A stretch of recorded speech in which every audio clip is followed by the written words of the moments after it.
It's the one thing that has been the consistent in our lives is that 30 minutes. Earlier episodes were anywhere from 45 to 60 minutes, but now for the last handful or more years, it's 30 minutes.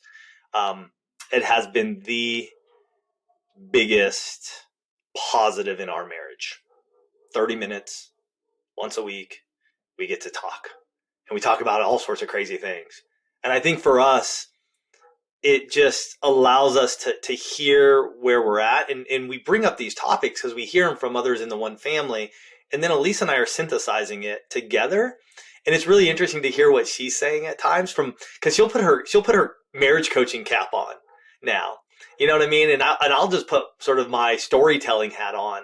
But it's just really interesting to hear the stories and where we're at and like, my goodness, it dives deeper, and I'll listen to Elise and I'm like, wow, I didn't realize that, or tell me a little bit more about how you feel around this, Elisa. And so having that conversation each and every week, just being intentional about it, just allows us to go, wow, how are we going to be intentional in our own marriage and take action?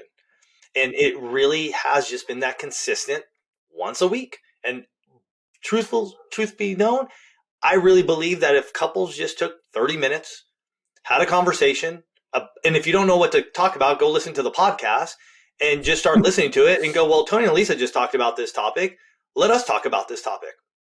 What does that look like in our marriage? How would that look like for us? What should we be doing? Here's the action steps we got at the end of the episode.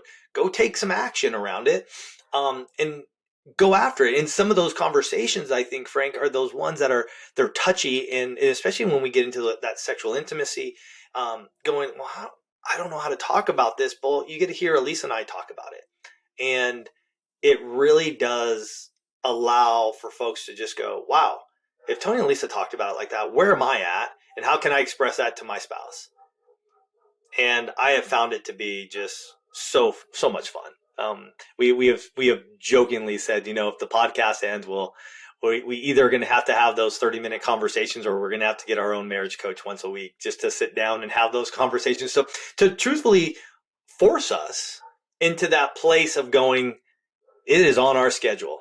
Because if it's not, then it's probably not going to happen. We just know ourselves well enough that podcasting, walk and talks, dates, they end up being on our schedule and on our calendars because we make each other a priority and it's important to have them. So yeah, it's 12 and a half years, man. It's my legacy that I'll be leaving to my great grandchildren, that they can go listen to us going, holy crap, look what they were talking about.